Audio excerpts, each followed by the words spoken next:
Hello everyone, good morning. कैसे हो आप सब? उम्मीद करता हूं कि आप लोग बहुत बेहतर होंगे। दोस्तों, अब आपके एग्जाम के लिए सिर्फ एक दिन का टाइम और बचा है, तो आप लोग जितना प्रैक्टिस हो सके कर लीजिएगा हर सब्जेक्ट की बेहतर तरीके से। आज की इस क्लास में हम जीके के टॉप मोस्ट इंपॉर्टेंट क्वेश्चंस को डिस्कस करने वाले हैं। हर साल बीएड के एग्जाम में यहाँ से क्वेश्चन बनते हैं। लास्ट में अपना नाम स्कोर जरूर बताएं कितने प्रश्नों को आप लोगों ने बिल्कुल सही किया है। ठीक है, यहाँ से क्वेश्चन बनते हैं हर साल। चलिए इस क्लास को स्टार्ट करते हैं। देखते हैं अपना पहला क्वेश्चन। आपकी स्क्रीन पर है पहला क्वेश्चन। भारतीय संविधान को कितने भागों में विभाजित किया गया है? ये तो सिंपल सा प्रश्न है, बताइएगा आप लोग। चलिए, भारतीय संविधान को कितने भागों में विभाजित किया गया है? 25 भागों में। ऑप्शन सी आपका बिल्कुल सही जवाब हो जाएगा। ऑप्शन सी आपका बिल्कुल राइट आंसर हो जाएगा। आइए, संविधान के किस भाग में संविधान संशोधन की प्रक्रिया का उल्लेख है? चलिए, क्वेश्चन नंबर सेकंड का आप लोग आंसर करेंगे भाई। ये इंपॉर्टेंट क्वेश्चन है, पूछा गया है ये प्रश्न। चलिए, भाग 20 में ऑप्शन सी वाले बिल्कुल राइट होंगे जिन्होंने ऑप्शन सी विकल्प चुना है। आइए चलिए देखिएगा, नेक्स्ट क्वेश्चन आपके स्क्रीन पर है। संविधान के किस भाग में पंचायती राज व्यवस्था संबंधी प्रावधान किए गए हैं? बताएं भाई, पंचायती राज व्यवस्था संबंधी प्रावधान किस भाग में किए गए हैं? इंपॉर्टेंट क्वेश्चन है, आप लोग जवाब दें। क्वेश्चन पूछा जा चुका है। चलिए, भाग 9 में ऑप्शन ए वाले बिल्कुल राइट होंगे जिन्होंने ऑप्शन ए विकल्प चुना है। आइए चलिएगा, संविधान के किस भाग में अस्थायी संक्रमणकालीन और विशेष उपबंधों के प्रावधान हैं? चलिएगा भाई, आंसर करिएगा दोस्तों। चलिए, भाग 21 में यानी ऑप्शन सी बिल्कुल राइट आंसर हो जाएगा। साथियों, क्लास को लाइक जरूर करें और अपने साथियों के पास भी शेयर करें क्योंकि सारे क्वेश्चन इंपॉर्टेंट हैं। चलिए, संविधान के किस भाग में तीनों सोपानों में पंचायतें बनाने की परिकल्पना की गई है? चलिए, क्वेश्चन नंबर 5 का आंसर करेंगे आप लोग। संविधान के किस भाग में तीनों सोपानों में पंचायतें बनाने की परिकल्पना की गई है? भाग 9 में ऑप्शन ए आपका बिल्कुल राइट आंसर हो जाएगा। ठीक है, ऑप्शन ए वाले बिल्कुल करेक्ट होंगे। भारतीय संविधान के किस भाग में नगर पालिकाओं से संबंधित प्रावधान है? फटाफट आप लोग आंसर करेंगे। चलिए, भारतीय संविधान के किस भाग में नगर पालिकाओं से संबंधित प्रावधान है? चलिए भाई, फटाफट आंसर करें। भाग 9 ए या भाग 9 का आप कह सकते हैं। ऑप्शन डी आपका बिल्कुल राइट आंसर हो जाएगा। आइए, संविधान के किस भाग में नीति निर्देशक तत्वों का उल्लेख किया गया है? चलिए भाई, इंपॉर्टेंट क्वेश्चन है।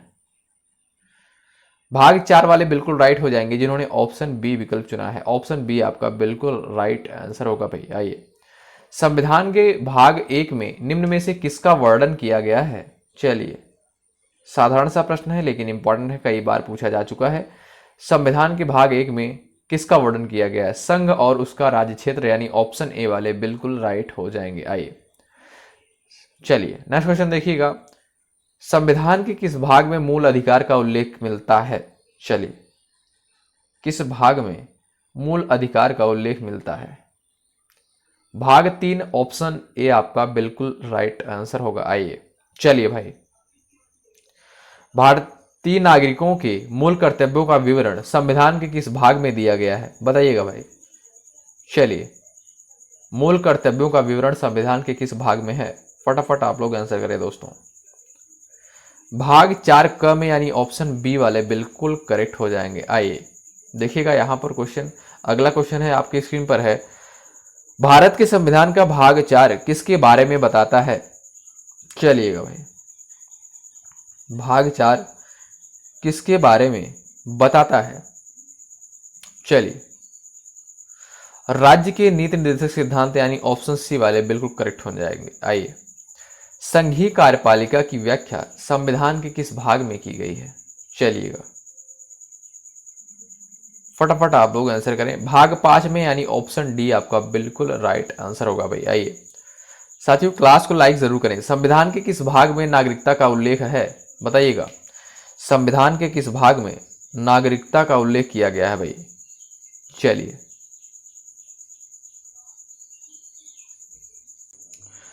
चलिए भाई जवाब करिए, संविधान के किस भाग में नागरिकता का उल्लेख है? भाग 2 में, यानी ऑप्शन बी बिल्कुल राइट आंसर हो जाएगा। ऑप्शन बी आपका बिल्कुल सही जवाब हो जाएगा। आइए देखिए, नेक्स्ट क्वेश्चन देखिएगा। भारत की बृहत्तम नदी कौन है? बताएं, फटाफट आप लोग आंसर करें भाई। चलिए, भारत की बृहत्तम नदी कौन सी है? फटाफट आप लोग आंसर करेंगे दोस्तों। गंगा यानी ऑप्शन डी आपका बिल्कुल सही जवाब हो जाएगा। ऑप्शन डी वाले बिल्कुल करेक्ट हो जाएंगे। आइए नेक्स्ट क्वेश्चन देखिएगा, गंगा नदी को बांग्लादेश में किस नाम से जाना जाता है? मोस्ट इंपॉर्टेंट क्वेश्चन, बताएं। गंगा नदी को बांग्लादेश में किस नाम से जाना जाता है? पद्मा यानी ऑप्शन ए आपका बिल्कुल राइट आंसर हो जाएगा। इंपॉर्टेंट क्वेश्चन है, ध्यान रखिएगा आप लोग। गंगा एवं ब्रह्मपुत्र की संयुक्त जलधारा किस नाम से जानी जाती है? चलिए भाई, गंगा एवं ब्रह्मपुत्र की संयुक्त जलधारा किस नाम से जानी जाती है? मेघना यानी ऑप्शन सी वाले राइट होंगे। ऑप्शन सी आपका बिल्कुल सही जवाब होगा। भारत की सबसे अधिक नौगम्य दो नदियां हैं। चलिए भाई आंसर करें आप लोग फटाफट। गंगा और ब्रह्मपुत्र यानी ऑप्शन बी वाले बिल्कुल राइट होंगे, जिन्होंने ऑप्शन बी विकल्प चुना है, गंगा और ब्रह्मपुत्र। आइए चलिए भाई नेक्स्ट क्वेश्चन देखिएगा, निम्नलिखित नदियों में से भारत में किस पर सबसे लंबा सड़क सेतु है? चलिए फटाफट आप लोग आंसर करें। चलिए भाई, गंगा नदी पर ऑप्शन डी वाले बिल्कुल करेक्ट होंगे। ऑप्शन डी आपका बिल्कुल सही जवाब हो जाएगा। सुंदरवन का डेल्टा कौन सी नदी बनाती है? फटाफट आप लोग आंसर करें, इंपॉर्टेंट क्वेश्चन है। गंगा ब्रह्मपुत्र ऑप्शन सी वाले बिल्कुल करेक्ट हो जाएंगे भाई। आइए क्लास को लाइक जरूर करें और शेयर जरूर करें अपने साथियों के पास दोस्तों, ठीक है। चलिए, गंगा और ब्रह्मपुत्र नदियों का उद्गम स्थान क्रमशः स्थित है। चलिए, गंगा और ब्रह्मपुत्र नदियों का उद्गम स्थान क्रमशः स्थित है। चलिए, उत्तराखंड तथा तिब्बत में यानी ऑप्शन डी वाले बिल्कुल राइट होंगे। ऑप्शन डी आपका बिल्कुल सही जवाब हो जाएगा। आइए अगला क्वेश्चन देखिएगा, निम्नलिखित में से कौन सी नदी का उद्गम भारत में नहीं है? चलिए भाई आंसर करिएगा आप लोग। ब्रह्मपुत्र ऑप्शन सी वाले बिल्कुल करेक्ट हो जाएंगे। आइए अगला क्वेश्चन देखिएगा, तिब्बत में बहने वाली नदी सांगपो निम्नलिखित में से किससे होकर भारत में प्रवेश करती है? साथियों लास्ट में अपना नाम स्कोर जरूर बताइएगा किसने प्रश्नों को आप लोगों ने सही किया है, क्योंकि सारे क्वेश्चन हमने इंपॉर्टेंट लिए हैं इस क्लास के माध्यम से। बताइएगा, तिब्बत में बहने वाली नदी सांगपो निम्नलिखित में से किससे होकर भारत में प्रवेश करती है? क्वेश्चन नंबर 11 का आप लोग फटाफट आंसर करेंगे। अरुणाचल प्रदेश से होकर, यानी ऑप्शन सी आपका बिल्कुल करेक्ट आंसर हो जाएगा। चलिए, तिब्बत में मानसरोवर झील के पास किस नदी का उद्गम स्रोत स्थित है? बताइएगा भाई। चलिए, तिब्बत में मानसरोवर झील के पास किस नदी का उद्गम स्रोत स्थित है? सिंधु का भी है, सतलज का, ब्रह्मपुत्र का, यानी इनमें से सभी ऑप्शन डी वाले बिल्कुल सही हो जाएंगे। आइएगा, विश्व का सबसे बड़ा नदी द्वीप माजुली का निर्माण करने वाली नदी है। इंपॉर्टेंट क्वेश्चन है, ध्यान रखें आप लोग, पूछा गया प्रश्न है।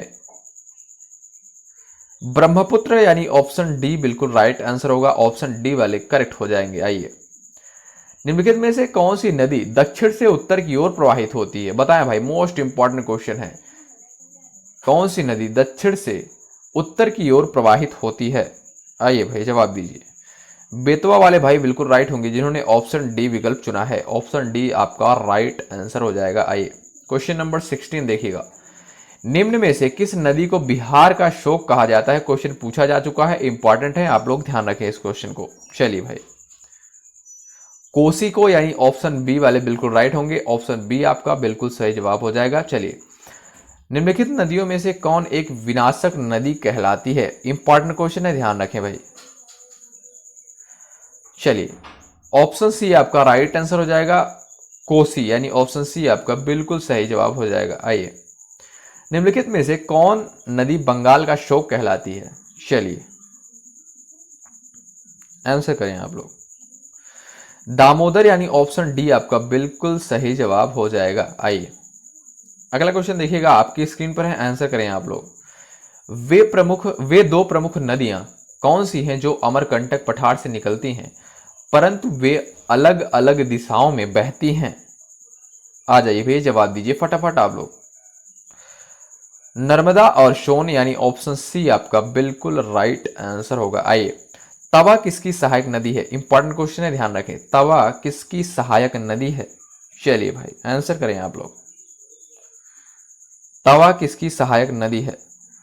नर्मदा, यानी ऑप्शन ए आपका बिल्कुल राइट आंसर हो जाएगा। नर्मदा की सहायक नदी जो है तवा है। ठीक है, आइए निम्नलिखित में से कौन सी नदी प्रारंभ में अरुण नदी के नाम से जानी जाती है? इंपॉर्टेंट क्वेश्चन है, बताएं आप लोग। कौन सी नदी प्रारंभ में अरुण नाम के नाम से जानी जाती है?